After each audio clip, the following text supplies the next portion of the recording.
வணக்கம். Format numerology உங்கள் மகாதன் சேகராஜா உங்களுடன் நல்ல செய்தியை சுமந்து கொண்டு வந்திருக்கிறேன்.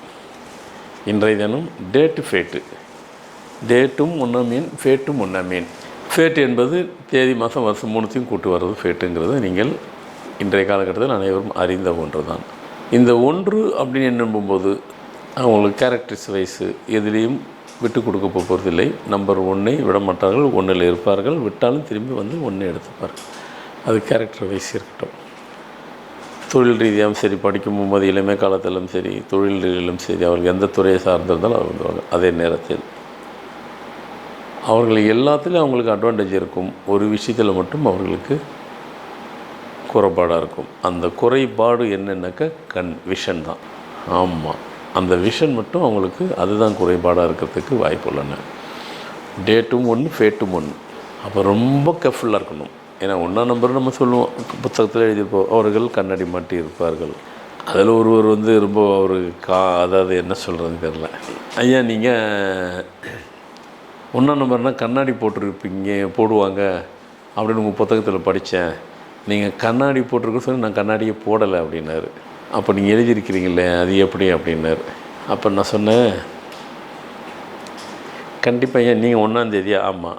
நான் போடவே இல்லைன்னாரு. அப்படியா, உங்கள் டேட் ஆஃப் பர்த் சொல்லுங்கள். என்ன ஃபோன்லேயே தான் கான்வர்சேஷன் மாதிரி ஃபோனில் ரொம்ப நேரம் பேசுகிறேன். அப்புறம் இது சும்மா அவர் கேட்டார், கண்டிப்பாக நீங்கள் போட்டே இருக்கணுமே. என்ன ஐயா பேசுகிறது நான் தான், நான் போடலைன்னு சொல்கிறேன், நீங்கள் போட்டிருக்கீங்க சொல்ல. சரி, கண்ணாடி போட்டால் தான் கண்ணாடின்னு கிடையாது, கண்ணுக்குள்ளே லென்ஸு வச்சாலும் கண்ணாடிக்கு சமம்னு. லென்ஸு வச்சுருப்பீங்க என்ன? ஆமாம், அது ஆமாம் கரெக்ட், லென்ஸு வச்சுருக்கேன், ஆனால் கண்ணாடி இல்லையேன்னாரு. அது டெக்னாலஜினால கண்ணுக்குள்ளே லென்ஸ் வச்சுட்டீங்க. டெக்னாலஜின்னு ஒன்று இல்லைன்னு என்ன பண்ணியிருப்பீங்க? கண்ணாடி தானே போட்டிருப்பீங்க. அது கண்ணாடிக்கு ஈக்குவல் தானே. என்ன அது அப்படி எடுத்துக்க முடியுமான்னாரு. சரி, அப்போ லென்ஸை கழட்டி வச்சுருங்கன்ட்டு. லென்ஸே கிடையாது இப்போது. அப்போ என்ன பண்ணுவீங்க? கண்ணாடி தானே போடுவீங்க, அப்போ கண்ணாடிக்கு சமம் தானே. என்ன அது அதை நான் புரிய வைக்கிறதுக்குள்ளே 10 நிமிஷம். எதுக்காக சொல்கிறேன்னா, இந்த எண்ணுக்கு இப்படின்னா இப்படி தான். நாம் அது மாறுதலான்னு நினச்சாக்கா அப்படி வராது.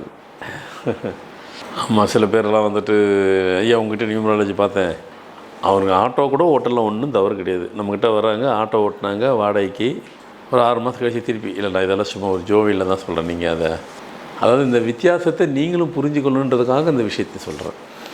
6 மாதத்துக்கு முன்னாடி நான் ஆட்டோ ஓட்டிகிட்ருக்கிறேன் அப்படின் போது அது சரி, நீங்கள் பண்ணுங்கள், உங்களுக்கு கொஞ்சம் கொஞ்சமாக இம்ப்ரூவ்மெண்ட் கிடைக்கும்.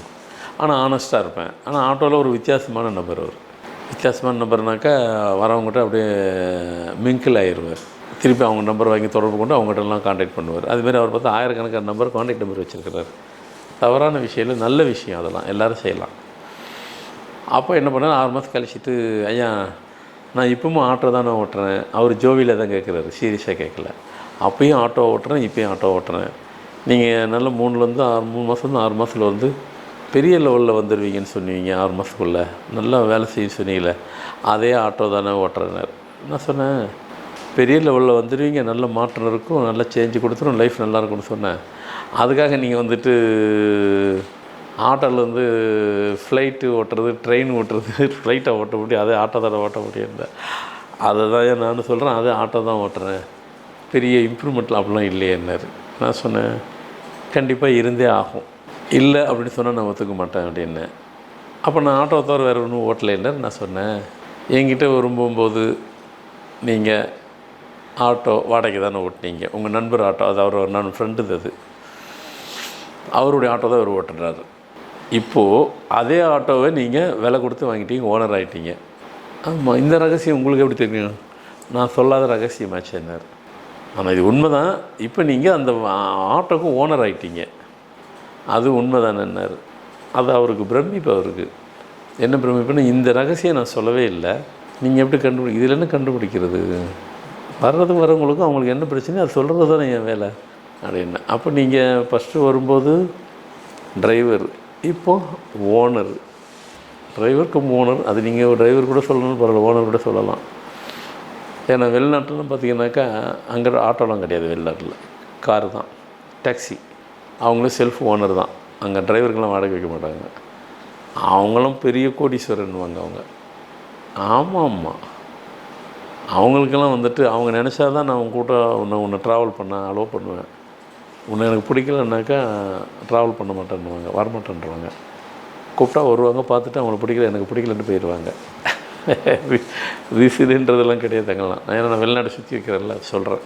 அது மாதிரி அந்த இம்ப்ரூவ்மெண்ட்டுங்கிறது நாம் இப்படி தான் எடுத்துக்கொள்ளணும். இல்லை அவர் நான் அவரை தவறாக சொல்லலை, சும்மா அவர் ஜோவியில் தான் கேட்குறாரு. அதை இருந்தாலும் அந்த ஜோவிலுக்குள்ளேயும் அவர்கிட்ட ஒரு சின்ன எதிர்பார்ப்பு, வேறு எதுனா இருக்குமோன்ட்டு. சொல்லட்டும், இதில் என்ன இருக்குது? நாம் தெளிவுபடுத்த வேண்டிய இடத்துல இருக்கிறோம், அதனால் தெளிவுபடுத்தி தான் ஆகணும். அவர் கேட்பார். இல்லை அது கரெக்டு. எனக்கு இப்போ கூட சொல்லுவார், அந்த நான் ஆனர் ஆட்டோவிலேருந்து வாங்கினதை நான் சொல்லாமலே நீங்கள் சொன்னதே எனக்கு பிரமிப்பாக இருக்குது. அது பிரமிப்போடுங்க, அது ஒரு மேட்டர் இல்லை. வேறு எதுவும் சொல்லணுமா சொல்லுங்கள். அது மாதிரி இங்கே வரவங்க கூட பார்ப்பீங்கன்னா உங்களுக்கு பிரச்சனை என்னங்கிறது சொல்லுவேன், ஃபோனில் கேட்டாலும் சொல்லுவேன், இதானே வேணும்ன்ட்டு. பின்ன சொல்கிற இடத்துல நான் இருக்கும் போகும்பொழுது என் வேலை சொல்ல தானே வேண்டும். சரி, அதுக்குள்ளே மேட்ரு டைவர்ட்டாக எங்கேயோ போயிடுச்சு. இல்லை, எங்கேயும் போகல, அங்கே தான் கரெக்டாக தான் இருக்கிறேன். சில விஷயங்கள் எக்ஸாம்பிள் சொல்லி பண்ணும்போது தான் அதுக்கு எஃபெக்ட் நல்லாயிருக்கும். அப்போ டேட்டு ஒன்று ஃபேட்டு ஒன்று இருந்ததுன்னா விஷன் ப்ராப்ளம் கட்டாயம் வரும். இந்த ரெட்டினா அந்த மாதிரி, அந்த ரெட்டினா மட்டும்தான் வரும்னு நினைக்காதீங்க, அதை தாண்டி கூட வரும். கண் ஒரு கட்டத்தில் மங்களாகும், அது நமக்கு அப்போ தெரியாது. நாம் நினைக்கிறது என்னென்னா ஏஜில் இருக்குங்க, அதெல்லாம் கிடையாது. ஏஜில் வந்தே ஆகணுங்கிற அவசியம்லாம் இல்லை. விஷன் இருக்கலாம், அது கொஞ்சம் இருந்ததுன்னா அது இருந்துட்டு போகுது, அதனால் ஒன்றும் தவறு கிடையாது. ஆனால் அந்த கண் மட்டும் எப்போ இதாகக்கூடாது, அது எல்லி டு எல்லியாக வந்துடும். அதனால் நீங்கள் சேஃப்டி அண்ட் சேஃபர் அது மேலே கொஞ்சம் கேர் எடுக்கணும்.